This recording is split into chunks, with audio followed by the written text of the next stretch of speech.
Capítulo 3 do romance Foi o Vento. Autora Sônia Machado. Narração, voz neural Ricardo. Depois que o Sr. Lopes se afastou, Lívia ficou ali parada segurando o portãozinho. Ela tentava compreender por que aquele senhor idoso a havia chamado de Leonor. Estranho também fora ele ficar observando a casa por muito tempo, pois, enquanto ela descia as escadas notara que já estava lá. Não pudera observar direito o seu rosto, uma vez que a cena em que se desenrolou fora muito rápida. Além disso, aquele senhor estava de chapéu, cuja aba escondia as sobrancelhas e ainda projetava uma sombra que lhe escondia os olhos, o que dificultava algum reconhecimento, e até mesmo assimilar sua fisionomia. Lívia notara, contudo, que o senhor era idoso, pois eram visíveis os sinais genéticos e cronológicos do passar dos anos, nas maçãs flácidas e cheias de sulcos de seu rosto. Lívia notara também que ele se vestia bem e que entrara num carro de luxo. Com certeza deve ter errado de casa e me confundido com outra pessoa. Lívia falou para si mesma tentando afastar uma sensação estranha que tomara conta de si, desde que se aproximara do tal senhor, e ele a chamara pelo nome da avó. Não, não pode ser. Meu avô está morto. Lívia balançou a cabeça pensando no avô Vicente que ela nunca conhecera, e que, segundo seus pais, estava morto, há muitos anos, assim como sua avó Leonor. Na verdade, ao longo de seus quase 22 anos, seus pais falaram pouco de seus avós paternos. Algumas vezes, Lívia teve a impressão que eles evitavam falar sobre o assunto, como naquela tarde em que ela estava com a mãe na varanda. Por um instante ela havia pensado nos avós e quis saber como eram seus rostos. De repente se virou para a mãe que lia. Mamãe. Tem certeza que não tem nenhuma fotografia de meus avós? Eu queria tanto saber como eram. A mãe parara a leitura e ficara por instantes parada como se tivesse levado um choque. Até então Lívia nunca tinha exigido algo mais concreto com relação aos avós. Ela ficara sem ação. Após alguns segundos, no entanto, lhe respondera. Não, não temos nenhuma fotografia. E se levantou fechando o livro. Mas mamãe. Por que não tem? Todos têm nem que seja uma. Sinto muito filha. E saiu deixando Lívia ali imaginando memórias que nunca poderia de fato ter. Para Lívia era como se faltasse algo em sua vida.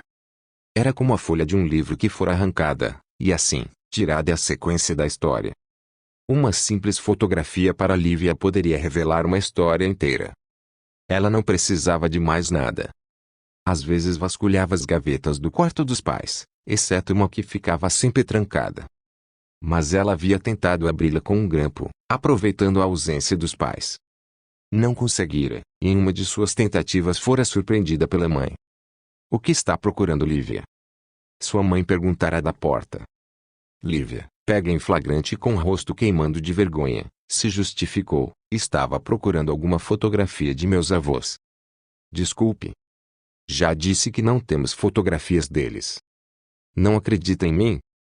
Sua mãe, no entanto, parecia muito perturbada como se temesse que ela descobrisse algo. Foi com esforço que a repreendeu. Você precisa respeitar o espaço das pessoas. Só que Lívia desconfiava que aquela gaveta não fosse apenas um espaço de seus pais.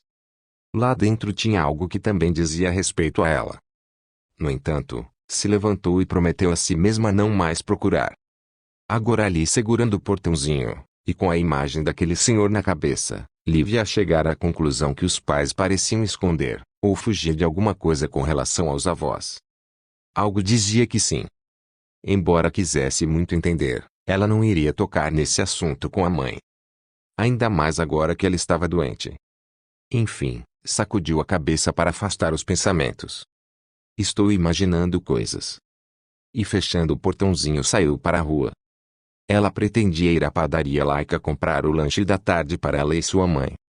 Na maioria das vezes, Lívia comprava leite e pão de milho que sua mãe dizia adorar, embora ela desconfiasse do contrário, pois achava os tais pães sem gosto algum, e ainda com aquele fubazinho salpicado por cima.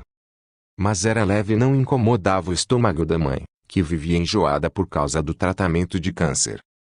Lívia ainda agregava a ele algum valor, como manteiga, geleia, requeijão.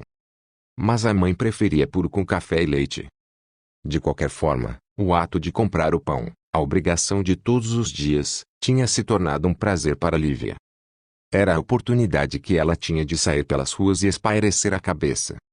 Muitas coisas haviam acontecido ultimamente em sua vida, como a morte do pai, e a doença da mãe que exigia muitos cuidados. Ela precisara, inclusive, parar os estudos de graduação em artes. Agora, o simples ato de caminhar pelas ruas trazendo a sacola do lanche, dava a Lívia a sensação de liberdade que precisava para renovar as forças. Ela mal completara 22 anos, e a vida já se encarregara de colocar muitas responsabilidades e renúncias em seus ombros. Mas jamais reclamava. Aprendera com a mãe que aceitar os fardos os tornavam mais leves. Lívia foi descendo a rua. O vento frio de inverno a seguia brincando com folhas aqui e ali. Algumas ainda nos galhos já quase desnudos das árvores plantadas nas calçadas, e que formavam um belíssimo corredor ecológico, com suas copas encontrando-se no alto. Uma magnífica arquitetura de troncos, galhos e ramos que abrigava pássaros e insetos numa cidade basicamente de concreto. Outras folhas, já secas, pelo chão, o vento as levava sem rumo. Algumas ele deixava pelos bueiros, e outras deixava pelos cantos dos muros baixos e calçadas. Foi numa dessas brincadeiras um pouco mais afoitas, que o vento retirou da cabeça de Lívia a sua boina de tricô azul e foi arrastando-a pela rua afora, misturando as folhas secas do que formavam um tapete, cujas cores iam dos tons ocres ao marrom. Lívia, que caminhava com a alma também ao vento, assustou-se e apressou os passos atrás de sua boina, para resgatá-la sem sucesso. O vento era mais rápido sempre. O vestido azul de Lívia com flores miúdas no estampado e saia no estilo Três Marias, ondulava no seu corre-corre atrás da boina.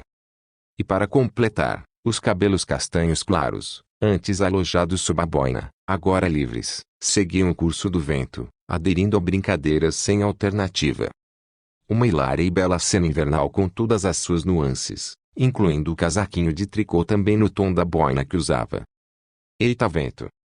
Lívia simulou estar zangada, mas um leve sorriso denunciava que ela adorava aquelas brincadeiras. O vento parecia entendê-la. E, talvez por isso, inventava cada vez mais travessuras só para ter o prazer de vê-la revirar os olhos ou sorrir. Finalmente o vento cessou por instantes, e a boina aquietou-se finalmente junto à calçada, misturada às folhas que não conseguiram escapar da brincadeira invernal. Foi resgatada, porém, por duas mãos que ao mesmo tempo a tocaram. Uma das mãos era a de Lívia delicada e branca, e a outra, uma mão grande e morena que, ao tocar ao mesmo tempo a boina, roçou levemente os dedos de Lívia.